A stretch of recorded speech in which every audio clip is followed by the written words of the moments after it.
Assalamualaikum warahmatullahi wabarakatuh. Selamat pagi anak-anak.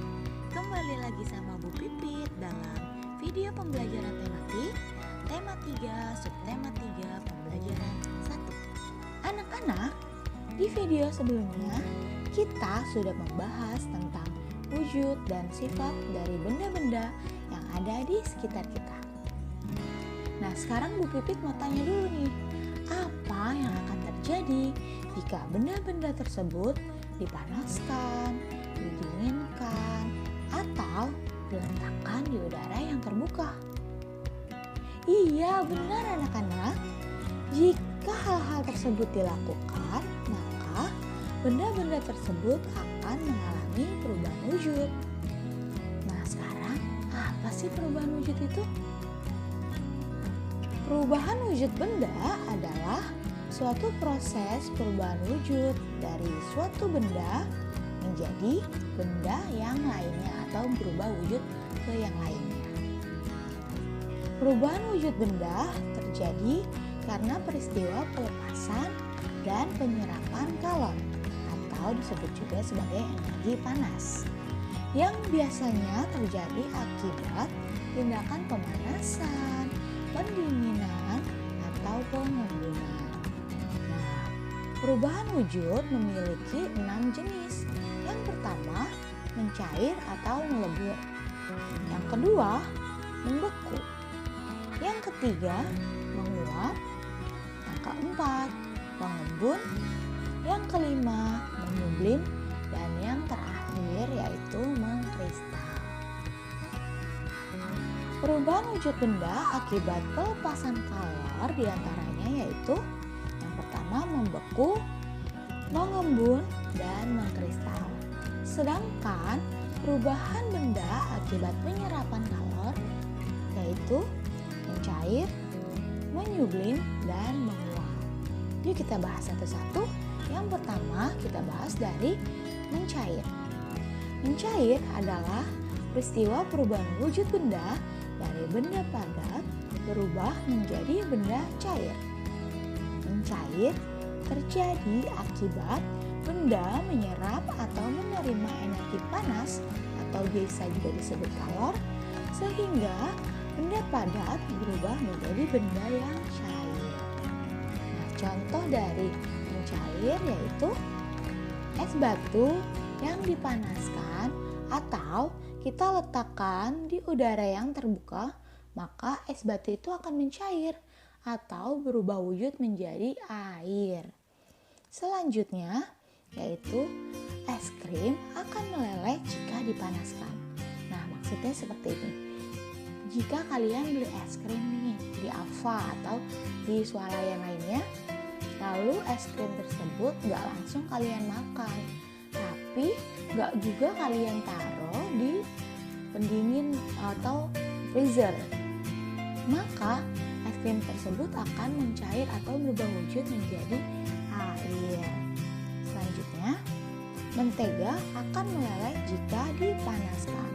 Pernah nggak sih kalian melihat mama-mamanya sedang masak menggunakan mentega? Nah, menteganya itu misalnya diambil dari freezer atau diambil dari kulkas dan bentuknya itu masih beku, masih padat. Nah, terus ketika dimasukkan ke dalam penggorengan yang panas, terus menteganya meleleh, lama-kelamaan mencair seperti itu. Nah, itu proses mencair namanya. Selanjutnya kita lanjut ke membeku. Membeku adalah proses perubahan wujud benda dari benda cair menjadi benda yang padat. Nah, ini berarti kebalikannya dari proses mencair. Membeku terjadi akibat benda melepaskan energi panas atau kalor sehingga benda cair berubah menjadi benda padat. Nah, kita lihat contoh dari membeku yaitu yang pertama, air yang dimasukkan ke dalam freezer atau pendingin akan berubah menjadi es batu. Nah, tadinya es batu itu kan sebuah air. Terus kita letakkan ke dalam freezer karena mengalami pendinginan, maka dia berubah menjadi beku dan berubah menjadi es yaitu pembuatan gula Jawa. Sama, gula Jawa juga seperti itu. Dari yang tadinya benda cair atau tidak padat, terus berubah menjadi benda yang padat. Selanjutnya yaitu proses pembuatan agar-agar. Nah, agar-agar ini juga kan awal mulanya itu berbentuknya seperti air. Lama-kelamaan karena kita diamkan, maka agar itu akan set atau berubah menjadi benda yang padat. Selanjutnya yaitu menguap. Nah, menguap adalah peristiwa perubahan wujud benda dari benda yang cair menjadi benda yang padat. Menguap terjadi akibat benda menerima energi panas atau kalor, sehingga benda cair berubah menjadi gas. Nah, contoh menguap adalah menjemur baju. Nah, dari baju yang basah, jika kita jemur lama-kelamaan, air yang ada dalam baju itu akan menguap, maka baju itu lama-kelamaan akan mengering. Selanjutnya, saat memasak air akan mendidih dan mengeluarkan uap. Nah, pernah nggak kalian masak air di teko, terus kalau sudah mendidih, tekonya akan bunyi karena tutupnya itu didorong oleh uap dari air, karena airnya itu sudah kalau mendidih itu dia berubah menjadi uap, maka harus segera dimatikan. Kalau enggak, lama-kelamaan air tersebut akan habis karena berubah menjadi uap. Dan yang terakhir contohnya yaitu parfum yang dibiarkan dalam botol terbuka, lama-kelamaan akan menguap atau isinya akan berkurang. Sama seperti air. Nah, kalau air kan dipanaskan. Kalau si parfum ini dibiarkan di ruangan terbuka tanpa ditutup gitu kan, itu juga sama. Lama-kelamaan parfum tersebut akan menguap dan isinya akan berkurang. Lanjut, yaitu mengembun. Menggembun adalah peristiwa perubahan wujud benda dari benda gas menjadi benda cair.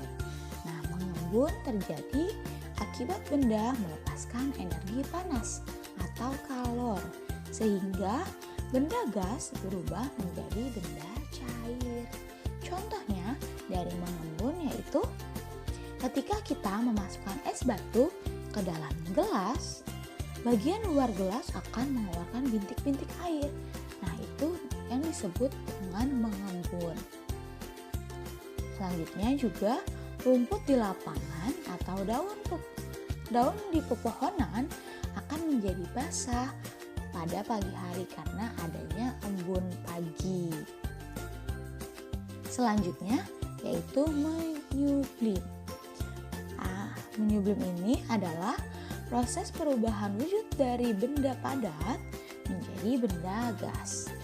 Menyublim terjadi akibat benda menerima energi panas atau kalor sehingga benda padat berubah menjadi benda gas.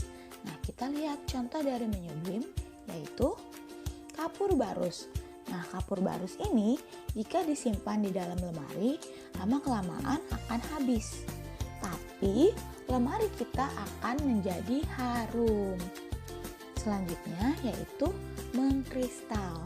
Nah, mengkristal adalah proses perubahan wujud benda dari benda gas menjadi benda yang padat. Nah, mengkristal terjadi akibat benda melepaskan energi panas atau kalor, sehingga benda gas berubah menjadi benda padat. Nah, contoh dari mengkristal yaitu terbentuknya salju. Lalu juga ada pada lubang knalpot terdapat kotoran hitam yang disebabkan oleh gas karbon dioksida.